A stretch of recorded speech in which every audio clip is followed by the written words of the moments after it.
The year is 1937 in Los Angeles. An old man named Hannon Fuller is seen writing a letter for his closest apprentice, Douglas Hall. In the letter, Fuller talks about an unpleasant truth about the world. After finishing up, he leaves the letter with a trusted bartender named Ashton and tells him to hand it over to Douglas. However, right after Fuller departs, Ashton sneakily opens the letter and reads it. Shocked by the contents, he then drives to a place he would never usually go to. After driving for hours, his car is the only car on the road. It's just him and the heat and the dust. There are warnings and barricades that tell him to stop, but he doesn't listen. When Ashton reaches a bit further, he realizes that something isn't right. There's no movement, no life, as if the world around him is crumbling slowly. And when he gets out of the car, what sees him shocks him to the core. It appears to be the end of the world. All he can see is endless lines of matrix. This is when Ashton realizes that the world around him is all fake, and he himself is just an artificial creation. Meanwhile, the old man from earlier, Fuller, returns home and lies down next to his wife. However, when he closes his eyes, he wakes up in the present-day Los Angeles of 1999. Now this is the real world. It is then revealed that the 1937 world is just a virtual reality simulation, and Fuller is the creator of it. This world gives people a perfect experience of the past. They can interact with computerized people, make friends, and even have fun with girls. Damn. And despite being a simulated world, the characters there are oblivious that they are not real. They are electronic people living a normal human life just like Ashton. A person from the real world, however, can temporarily take control of a character in the VR world and do whatever they please with that control. In the next scene, Fuller, who has just woken up from the virtual world, cautiously leaves the building. He then goes to a bar and uses the payphone to call Douglas, but the call is not answered. Soon, a mysterious man appears, and Fuller follows him outside. The two chat for a while, but shockingly, the man stabs Fuller with a knife and murders him.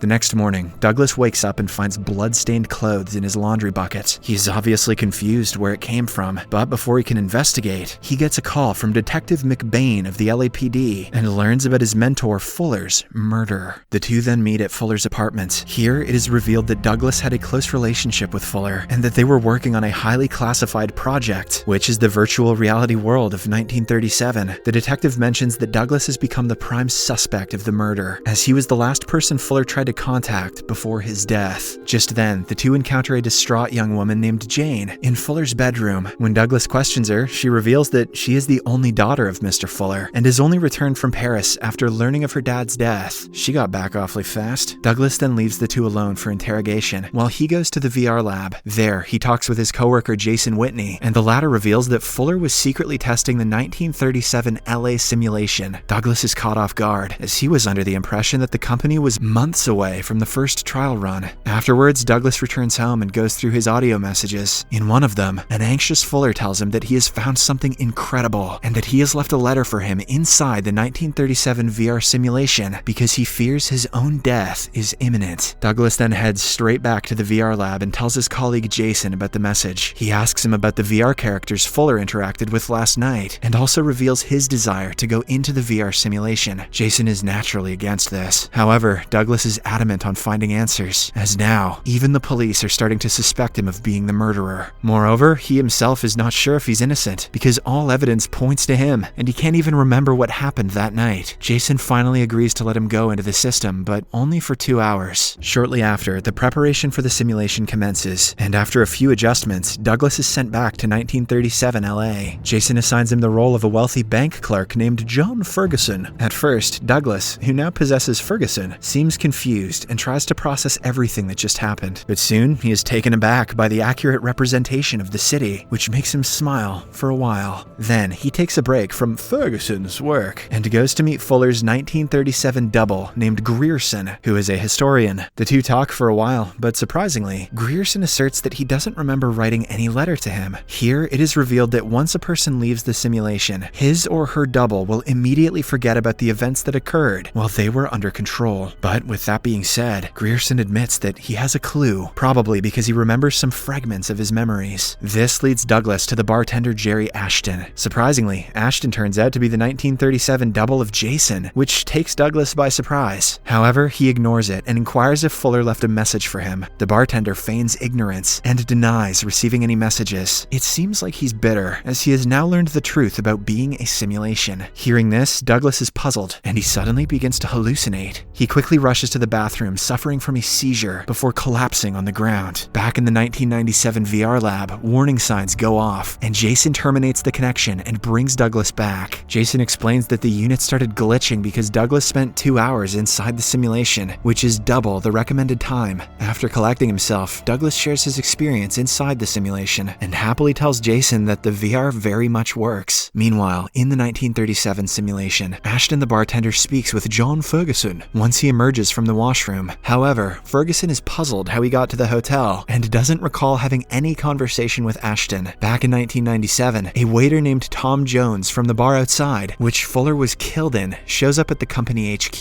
He speaks with Douglas privately and mentions that he saw the crime taking place. While the latter asks about the killer, Jones reveals that it was none other than Douglas himself. He then demands a large ransom to keep his mouth shut about the murder. Douglas is naturally puzzled, as he doesn't recall killing his own mentor. However, suddenly, something takes over him, as if he has become possessed. Douglas then attacks Jones with tremendous rage, prompting him to run away. At this point, he has become extremely confused, and doesn't know whom to trust and whom not to. Later, Douglas takes Jane out for dinner and tells her everything. It's clear that the two have started to like each other, and Jane advises him to walk away from all of this before he gets hurt like her father did. Douglas thanks her for her concern, and soon the two start dancing. One thing leads to another, and the two start making out. Following the romantic dinner, Douglas returns home, and later that night, several police officers storm into his place and take him to the station on suspicion of the murder of Tom Jones. Detective McBain reveals that Jones came to the police station and gave a statement claiming he saw Fuller leaving with Douglas on the night he was murdered. However, Jones was brutally murdered last night. The damning evidence is enough to keep Douglas behind bars, but the very next morning, Jane arrives at the station and bails him out. She even vouches for Douglas, saying that he was present with her during the time Jones was killed. Jane is sure that Douglas is innocent, but he feels that just because he doesn't remember anything doesn't mean he's not the killer. Searching for answers, Douglas goes straight to the VR lab and teleports his consciousness into John Ferguson's body in 1937 LA. He then goes to meet Grierson, Fuller's VR double. It's late at night, and the old man doesn't want to talk, but Douglas promises to reveal why he sometimes wakes up in unknown places if he comes with him. Shortly after, the two go to the Wilshire Grand Hotel, and Grierson reveals that in the last 3 days, he's been having strange memory flashes, where he finds himself at the hotel time and time again. Hearing this, Douglas becomes happy, and he pressures Grierson to recall if he gave someone a letter or a note. After much effort, the old man finally remembers giving a letter to Ashton, the bartender. However, before Douglas can make his way to the counter, Ashton runs away. Douglas chases him to the basement and eventually confronts him. Unfortunately, Ashton pulls out a gun and demands to know what's going on. Douglas pretends to know nothing, but Ashton tells him that he noticed Douglas switching places with Ferguson. He also reveals that he read the letter left by Fuller. Ashton knows that he is an artificial creation, and the world around them is not real. To see for himself, following the instructions on the letter, Ashton drove to a place he would never go to otherwise. To his shock, after reaching a certain point, he found out that there was no life. It's simply a computer simulation. Sounds like Ashton's been getting into the bath salts. Douglas is puzzled as to why Fuller would write to him about the limitations of simulation, because he already knows them. But before he can say anything, Ashton threatens to kill him for messing with people's minds and tries drowning him in a pool. Douglas fights for his life, and in the VR lab, his real self can also be seen convulsing. Luckily, Jason arrives in the nick of time and brings his friend back from the simulation. Douglas is shaken up by the incident and declares the project a mistake. He then announces his decision to shut it all down, much to the dismay of Jason. Following this, Douglas goes to meet Jane at her hotel, but learns that she has already checked out. Detective McBain, who has also come to meet Jane, approaches Douglas and reveals something shocking. He claims that according to his research, Fuller doesn't have a daughter, and that there's no woman named Jane Fuller in the US or France. After a while, Douglas bribes the hotel driver to obtain the last address where he dropped the woman, who claims to be Jane Fuller. There, someone directs Douglas to a woman named Natasha Molinaro, the cashier at a supermarket. In a shocking turn of events, Natasha turns out to be the VR form of Jane Fuller, and she doesn't recognize Douglas or remember anything about the multi-billion-dollar Fuller enterprise. However, she admits that she feels a strange connection with Douglas. With this, Douglas finally unravels the shocking truth that his world, the 1997 Los Angeles, is also another simulation. This is further confirmed when he drives to a place where he would never have considered going otherwise, the end of the world. He discovers that beyond a point, the world becomes a crude wireframe model. Turns out that the letter which Fuller had left for Douglas was to explain that this world is also not real. Meanwhile, Detective McBain reaches Natasha's supermarket and confronts her for lying about her identity. But as expected, she neither remembers him nor understands what he is saying. This makes McBain realize that something is really wrong with this world, so he leaves to investigate further. Panicking, Natasha's real-life user, Jane Fuller, downloads into her again and contacts Douglas. She asks to meet him, promising to reveal everything. Shortly after, when the two reunite, Jane gets straight to the point and explains that there are thousands of simulations, but this is the only one that managed to create a simulation within itself. Exhibit must live here. The real world is actually in the year 2024, where she is the daughter of Fuller. She then reveals that it was indeed Douglas who killed the old man. However, she comforts him, saying that it's not his fault because he was being controlled by a user, her real-life husband, David. Jane reveals that her husband was a decent man when she first fell in love with him, but as time passed by, something happened to him. He began to use the simulation as his own personal playground, where he killed people for fun. Elsewhere, at the VR lab, Jason gets curious about the simulation, so he downloads into Ashton's body. Unfortunately, he ends up getting killed by a car inside the 1937 simulation. Because of this, Ashton's consciousness takes control of Jason's body. In the 97 simulation, the bartender is mesmerized by the new environments, and his strange behavior prompts the security to alert Douglas, who is in bed with Jane. Douglas quickly gets dressed and rushes to the lab. Upon talking to Jason, he figures out that it's not his friend, but instead the imposter bartender. He tries to engage in a normal conversation, but Ashton holds him at gunpoint and demands answers from him. Left with no choice, Douglas reveals that they are not in the real world, and that they are both products of a VR simulation. Saying this, he takes Ashton to the place where he was born, the computer lab. Although confused at first, Ashton starts liking the place, and even puts his gun down to breathe in the fresh air. Suddenly, Jane's husband David from the real world of 2024 takes control of Douglas and kills Ashton using his own gun. He then finds his wife at Douglas's apartment. Jealous, he attempts to murder her. However, before he can do anything, Detective McBain arrives at the scene and shoots him dead. It appears as if the detective has also realized that they are in a simulation. Before parting ways, he requests Jane to leave them alone once she goes back to the real world. The scene then cuts to the real world. It's the year 2024. David's death in 1997 simulation allows Douglas's artificial simulation to take over David's body in the real world.